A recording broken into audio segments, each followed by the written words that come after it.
سفیان بن عینہ نے بیان کیا، انہوں نے کہا کہ ہم نے اس روایت کو یاد کیا تھا اور یہ روایت انہوں نے ظاہری سے سن کر یاد کی تھی۔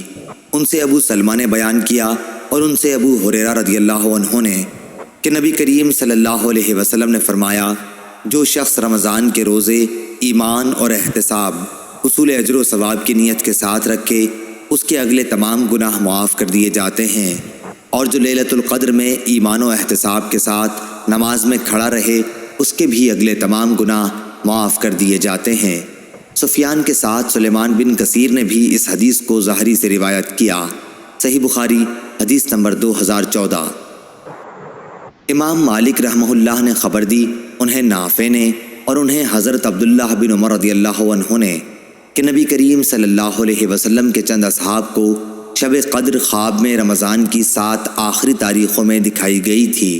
پھر رسول اللہ صلی اللہ علیہ وسلم نے فرمایا، میں دیکھ رہا ہوں کہ تمہارے سب کے خواب 7 آخری تاریخوں پر متفق ہو گئے ہیں، اس لیے جسے اس کی تلاش ہو وہ اسی ہفتے کی آخری طاق راتوں میں تلاش کرے۔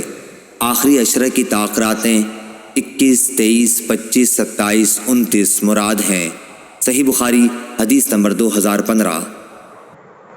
ابو سلمہ نے بیان کیا کہ میں نے ابو سعید خدری رضی اللہ عنہ سے پوچھا، وہ میرے دوست تھے، انہوں نے جواب دیا کہ ہم نبی کریم صلی اللہ علیہ وسلم کے ساتھ رمضان کے دوسرے عشرے میں اعتکاف میں بیٹھے، پھر 20 تاریخ کی صبح کو حضرت صلی اللہ علیہ وسلم اعتکاف سے نکلے اور ہمیں خطبہ دیا۔ آپ صلی اللہ علیہ وسلم نے فرمایا کہ مجھے لیلۃ القدر دکھائی گئی لیکن بھلا دی گئی، یا آپ صلی اللہ علیہ وسلم نے فرمایا کہ میں خود بھول گیا، اس لیے تم اسے آخری عشرے کی طاق راتوں میں تلاش کرو۔ میں نے یہ بھی دیکھا ہے کہ خواب میں کہ گویا میں کیچڑ میں سجدہ کر رہا ہوں، اس لیے جس نے میرے ساتھ اعتکاف کیا ہو وہ پھر لوٹ آئے اور اعتکاف میں بیٹھے۔ خیر ہم نے پھر اعتکاف کیا، اس وقت آسمان پر بادل کا ایک ٹکڑا بھی نہیں تھا، لیکن دیکھتے ہی دیکھتے بادل آیا اور بارش اتنی ہوئی کہ مسجد کی چھت سے پانی ٹپکنے لگا جو کھجور کی شاخوں سے بنی ہوئی تھی۔ پھر نماز کی تکبیر ہوئی تو میں نے دیکھا کہ رسول اللہ صلی اللہ علیہ وسلم کیچڑ میں سجدہ کر رہے تھے، یہاں تک کہ کیچڑ کا نشان میں نے آپ صلی اللہ علیہ وسلم کی پیشانی پر دیکھا۔ صحیح بخاری حدیث نمبر 2016۔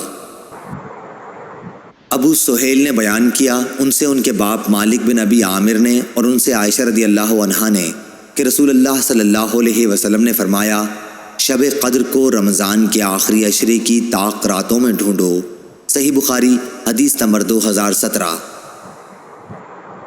عبدالعزیز دراوردی نے بیان کیا، ان سے یزید بن ہاد نے، ان سے محمد بن ابراہیم نے، ان سے ابو سلمہ نے اور ان سے ابو سعید خدری رضی اللہ عنہ نے کہ نبی کریم صلی اللہ علیہ وسلم رمضان کے اس عشرے میں اعتکاف کیا کرتے جو مہینے کے بیچ میں پڑتا ہے۔ 20 راتوں کے گزر جانے کے بعد جب 21ویں تاریخ کی رات آتی تو شام کو آپ صلی اللہ علیہ وسلم گھر واپس آ جاتے۔ جو لوگ آپ کے ساتھ اعتکاف میں ہوتے وہ بھی اپنے گھروں میں واپس آ جاتے۔ ایک رمضان میں آپ صلی اللہ علیہ وسلم جب اعتکاف کیے ہوئے تھے تو اس رات میں بھی مسجد ہی میں مقیم رہے جس میں آپ کی عادت گھر آ جانے کی تھی۔ پھر آپ نے لوگوں کو خطبہ دیا اور جو کچھ اللہ پاک نے چاہا آپ نے لوگوں کو اس کا حکم دیا۔ پھر فرمایا کہ میں اس دوسرے عشرے میں اعتکاف کیا کرتا تھا، لیکن اب مجھ پر یہ ظاہر ہوا ہے کہ اب اس آخری عشرے میں مجھے اعتکاف کرنا چاہیے، اس لیے جس نے میرے ساتھ اعتکاف کیا ہے وہ اپنے معتکف ہی میں ٹھہرا رہے۔ اور مجھے یہ رات شب قدر دکھائی گئی لیکن پھر بھلوا دی گئی، اس لیے تم لوگ اسے آخری عشرے کی طاق راتوں میں تلاش کرو۔ میں نے خواب میں اپنے کو دیکھا کہ اس رات کیچڑ میں سجدہ کر رہا ہوں، پھر اس رات آسمان پر ابر ہوا اور بارش برسی۔